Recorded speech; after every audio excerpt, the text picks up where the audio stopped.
Kuule.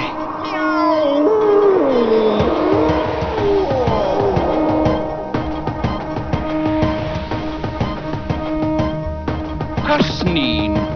Tervetuloa Summan Mutikan kunniavieraaksi.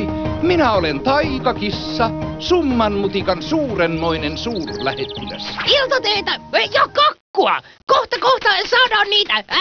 Paitsi ei ihan kohta, vaan vähän myöhemmin. Yrre ja Taikakissa. Annattehan vieraan levähtää edes hetki. Älkääkä paljastako vielä kaikkea.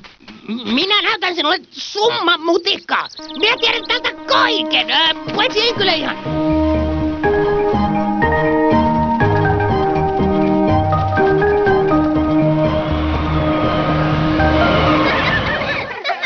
Tuolla on Janssonin kauppa.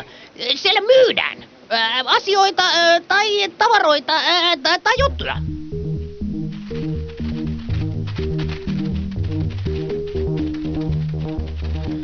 Tuolla asuu Ode, minun ystävä.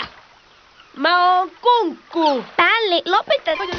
Sun syy, älykääpiö. Se on mummon iltatee-musiikkia. Nyt alkaa juhla. Nähdään mummon luona.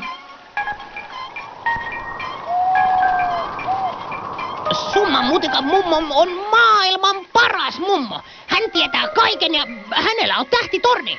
Hän on kiltti ja nauraa paljon ja on opettanut minulle, että kun syö, niin kasvaa. Ja arvaa mitä? Mummon talossa on sellaisia huoneita, joita ei aina ole. Kukaan ei tiedä, milloin ne voi nähdä. Paitsi minä. Hei hei! Tänään juodaan viisausteetä. Ja se onkin sellaista teetä, että alkaa naurattaa. Tänään meille tulee paljon vieraita. Janssonin perhe sekä Ode, Lelli ja Pälli. Ja ehkä jopa Pynnönen. Pynnönen, joka on joskus myös Pannunen. Minun rakas Pynnönen. Minä en malta odottaa. Maltatko sinä?